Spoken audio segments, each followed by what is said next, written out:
آموزش ماهر بخش دوم، تعریف فرم قسمت اول. خب الان نوبت تعریف فرم رسیده. برای تعریف فرم از منوی مدیریت اطلاعات پایه و المان‌ها منوی ثبت و ویرایش المان‌ها رو انتخاب کنیم. برای اینکه کار خیلی راحت باشه یه دکمه ویزارد ثبت المان اینجا قرار داده شده. روی این دکمه کلیک کنید. این فرم که در اون اطلاعات پایه فرم تعریف میشه ظاهر میشه. برای هر فرم ابتدایی آیکون باید انتخاب کنیم. یه عنوان براش در نظر میگیریم مثل مغازه. بعد این مغازه تو کدوم سرگروه و گروه قرار داره؟ قبلا ما یه گروه سرگروه اصناف، گروه خرده فروشان تعریف کردیم. ماهیت برداشت مشخصات جغرافیایی فرم چیه؟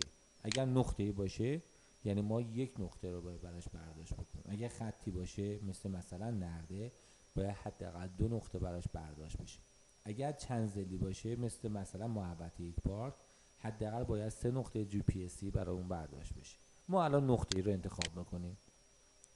اگه قراره وقتی که اطلاعات برداشت میشه یه مختصاتی هم زمینه اطلاعات باشه پس این تیکو میزنه. اگر قراره عکسی هم تو حین برداشت اطلاعات الصاق بشه به اطلاعات توصیفی پس این تیک هم میزنه.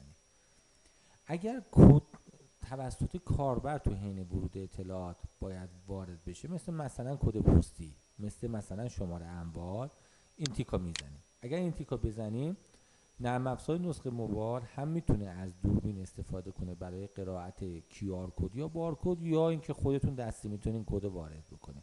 من این تیکو فعلا برمیدارم. اگرم این فرم الان فعاله پس این تیکو میزنیم. اگر نه قرار نیست فعال باشه تا بعداً توی زمان مناسب فعال بشه این تیکو برمیداریم. آخرام یه توضیح میزنیم که اینجا مثلا وارد میکنیم که این فرم برای ثبت مشخصات عمومی مغازه ها میباشه.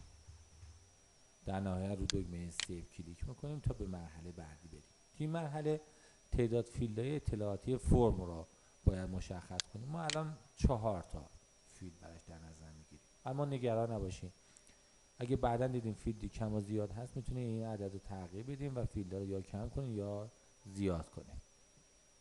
خب الان رو دکمه ذخیره کلیک میکنم، وارد این فرم میشم. خب که اینجا دیگه فیلد اطلاعاتی باید تو فرم تعریف بشه که این مرحله آخره. اما فعلا این مرحله آموزشی ها تموم میکنیم. تو فیلم بعدی آموزش این قسمت رو شروع میکنیم.